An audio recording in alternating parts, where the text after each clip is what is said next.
Kwang'yo mago motendre kod somo nyakora Ramogi kinde ma ikruok mar penj madongo ma KCP kod KCSE pod dhi nyime. Riwruok ma jopuonj ma wakeini e pacho ka motisi ni Kewota ochwalo kwayo margi ne tend piny owacho oneni jopuonjre ok oyudo chandruok kaluwore gi kech kinde ma gitimo penj. Jotelo mag riwruogno kotelne gi jakeno margi Jacinta Ndegwa wacho ni sani jopuonjre ma wuok e counties ma oro kwako osebedo ka lewo ne skul kaluwore gi kech kendo dwaro nitie ma tero chiemo kuondego.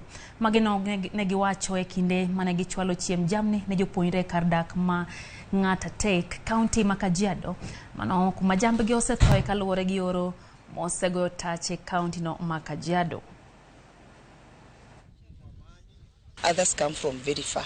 So when they do not take supper and in the morning they do not get breakfast and then again they come to school struggling to think about the problems they are given, surely that child cannot make. So they prefer staying at home or others come and sleep along the way. Okay, I suggest humbly that the government may take care of us, especially during this exam time, at least to take care of our children and maybe give food and water in schools. It's been very serious because in some schools, learners don't attend lessons. They have to be fetched from home because of hunger. And not one, not two, but several. Teachers have been finding it very difficult to maintain them in school.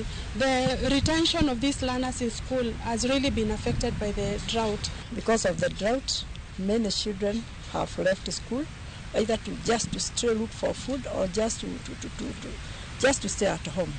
So we are urging even the chiefs to make sure that all these children go to school.